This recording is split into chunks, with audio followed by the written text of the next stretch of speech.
How could a nation devastated by war and economic turmoil rally behind a leader whose ideas would lead to one of history's darkest chapters? The rise of Adolf Hitler and the Nazi Party remains one of the most analyzed events of the 20th century, yet its causes are still deeply relevant today. Understanding these factors not only sheds light on the past, but also helps us recognize warning signs in modern society. In this video, we'll uncover the historical and social forces that paved the way for Hitler's rise to power in Germany. By breaking down these events step by step, we'll explore how economic despair, social polarization, and the strategic use of propaganda created fertile ground for authoritarian leadership. This isn't just a history lesson, though. While we dive into these topics, you'll also have the opportunity to expand your English vocabulary and comprehension skills. The video is designed to engage both your curiosity about history and your passion for improving your language abilities. We'll structure our exploration into three key sections. First, the economic challenges faced by post-World War I Germany. Second, the social and political dynamics of the time. And finally, the role of propaganda in shaping public opinion. Let's dive in. To understand Hitler's rise, we must first examine the aftermath of World War I and its devastating impact on Germany. Signed in 1919, the Treaty of Versailles ended the war but imposed severe penalties on Germany. Among its terms were enormous financial reparations, territorial losses, and strict military limitations. The treaty humiliated Germany on the world stage and left the nation in a state of despair. One of the treaty's most damaging provisions was the requirement for Germany to pay reparations, which drained the country's economy. The German government, struggling to meet these obligations, resorted to printing more money. This act, meant to stabilize the situation, instead triggered hyperinflation, a phenomenon where the value of money drops dramatically. In just a few years, the German mark became almost worthless. For example, by 1923, a loaf of bread that once cost 1 mark now cost millions. Families lost their savings overnight, and the middle class, in particular, felt the weight of this crisis. This widespread financial ruin fueled resentment among the German people, who began to see the Treaty of Versailles as a symbol of betrayal by their leaders and the international community. This resentment would later become a cornerstone of Nazi propaganda. Even after hyperinflation subsided, Germany's economy remained fragile. The mid-1920s saw a brief period of stability thanks to international loans, particularly from the United States. However, this precarious recovery was short-lived. In 1929, the global economy was shattered by the Wall Street crash, marking the beginning of the Great Depression. The crash had a domino effect worldwide, and Germany, still recovering from its earlier economic turmoil, was hit particularly hard. American loans, which had been propping up Germany's economy, were abruptly withdrawn. Businesses collapsed, unemployment skyrocketed, and poverty spread rapidly.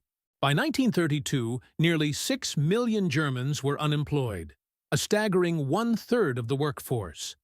This level of economic despair created fertile ground for political extremism. Ordinary citizens, desperate for solutions, began to lose faith in the democratic Weimar government, which they perceived as ineffective and incapable of addressing their suffering. Instead, many turned to parties that promised radical change. It was in this context that Adolf Hitler and the Nazi Party began to gain traction, presenting themselves as the only force capable of restoring Germany's former glory and stability. The Great Depression did more than worsen Germany's economic crisis. It created a perfect storm for Hitler's political agenda.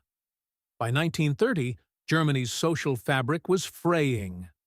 Families struggled to survive, businesses shut their doors, and the unemployed roamed the streets in search of hope. Hitler capitalized on this chaos by offering simple, compelling solutions to complex problems. In his speeches, Hitler promised to restore jobs, rebuild the economy, and overturn the humiliating terms of the Treaty of Versailles. He pointed fingers at scapegoats, such as Jewish communities, communists, and the Weimar government, and blamed them for Germany's struggles. This rhetoric resonated with many Germans, who were desperate for someone to blame and something to believe in. Hitler's ability to connect with the frustrations of ordinary Germans made him an increasingly popular figure. The Nazi Party's message of unity, strength, and national pride appealed to a population eager to escape the despair of their everyday lives. Economic collapse had created a vacuum, and Hitler positioned himself as the only leader capable of filling it. The political climate in Germany during the 1920s and 1930s was marked by deep polarization. After World War I, the Weimar Republic was established as Germany's first democratic government. However, from its inception, the Republic faced fierce opposition from both the far left and far right. On one side, the Communists sought to overthrow the democratic system entirely, inspired by the success of the Bolshevik Revolution in Russia. On the other side, nationalist and far-right groups, including the emerging Nazi Party, rejected democracy as weak and ineffective. These opposing forces constantly clashed, both ideologically and physically, creating widespread instability in German society. The Weimar Republic itself struggled to maintain legitimacy. Many Germans saw it as a product of defeat in World War I and blamed it for signing the Treaty of Versailles. Frequent changes in leadership and ineffective coalition governments only deepened public frustration. In this polarized environment, Adolf Hitler and the Nazi Party positioned themselves as a middle-ground solution, promising to restore order and stability while rejecting both communism and the status quo of the Weimar government. This strategy allowed the Nazis to appeal to a wide range of Germans, from industrialists fearing communism to ordinary citizens tired of political chaos. Resentment became a defining feature of German society in the years following World War I. Many Germans viewed the Treaty of Versailles not only as an economic burden, but also as an attack on their national pride. This resentment was further fueled by the perception that Germany had been unfairly blamed for the war. The Nazi Party exploited these feelings by crafting a narrative that placed blame on specific groups. Jewish people in particular became a primary target of Nazi propaganda. Hitler portrayed them as conspirators responsible for Germany's economic struggles, the perceived moral decline of society, and even the loss of World War I.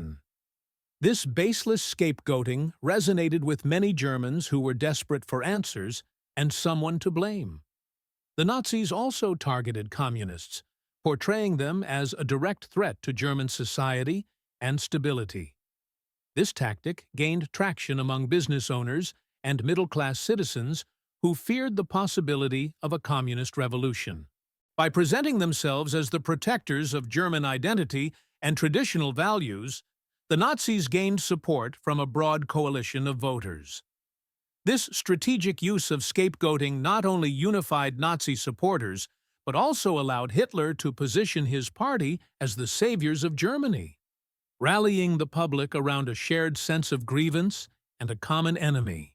The Nazi Party's ascent to power was not an overnight success, but the result of a calculated strategy that took advantage of Germany's political and social instability. After joining the party in 1920, Hitler quickly became its most prominent figure, thanks to his charismatic speeches and ability to connect with the frustrations of the German people. The Nazis framed themselves as the only political force capable of addressing Germany's problems. They promised to restore national pride, rebuild the economy, and create a strong, unified Germany.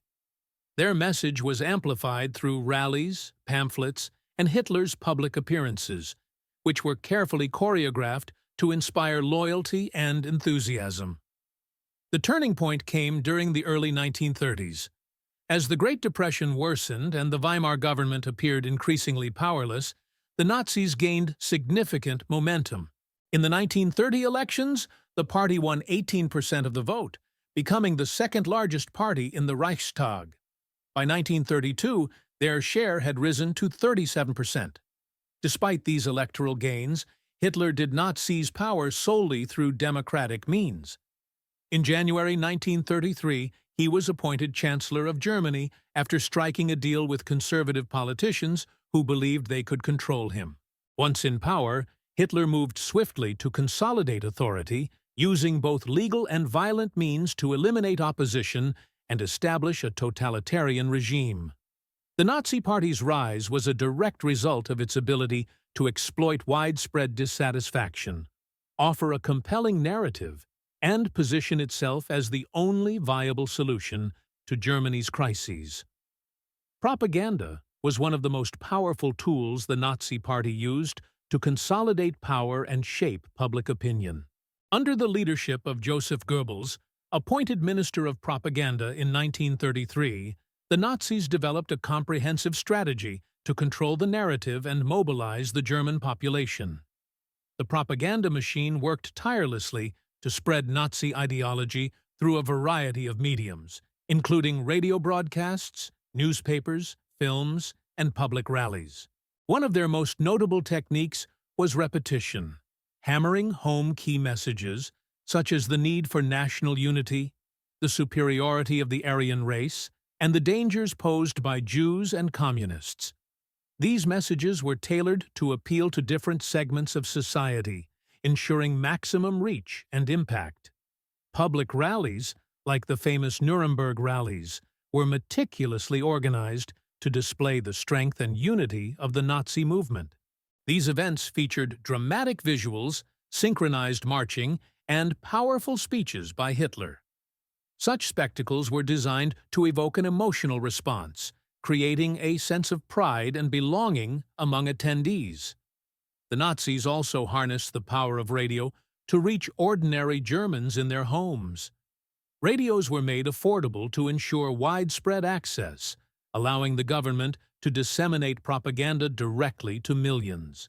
This strategy ensured that the Nazi message became an inescapable part of everyday life. To maintain complete control over public perception, the Nazis implemented strict censorship. Any form of media that criticized the regime or contradicted its ideals was banned. Books deemed un-German were burned, intellectuals were silenced, and independent newspapers were shut down. This suppression of dissent extended to education and the arts. School curricula were rewritten to glorify Nazi ideals and indoctrinate children from a young age. Art, music, and theater were heavily regulated, with only works that aligned with Nazi ideology being permitted. These measures ensured that the regime's version of reality was the only one the public could access. By controlling the flow of information, the Nazis created an environment where alternative viewpoints were virtually non-existent. This allowed them to manipulate public opinion with little resistance, further entrenching their power and silencing opposition. The Nazi use of propaganda serves as a cautionary tale for modern societies. Although the technology and platforms have evolved, many of the same tactics, such as repetition, emotional appeals, and scapegoating, are still used in today's media and political discourse. For example, the rise of social media has created new opportunities for spreading misinformation and manipulating public opinion. Just as the Nazis used radio to reach millions, modern propaganda can spread rapidly through platforms like Facebook and Twitter. Recognizing these tactics is crucial in developing critical thinking skills and resisting manipulation. By studying the Nazi regime's use of propaganda, we gain valuable insight into the power of media to influence society. It serves as a reminder of the importance of protecting freedom of expression and fostering a well-informed, discerning public. The rise of Adolf Hitler was not the result of a single event or factor, but a combination of economic despair, social polarization, and the strategic use of propaganda. Germany's financial collapse after World War I the deep resentment over the Treaty of Versailles, and the growing distrust in democratic institutions created fertile ground for extremism. By understanding these historical and social forces, we not only gain insights into the past, but also recognize patterns that can help prevent similar events in the future.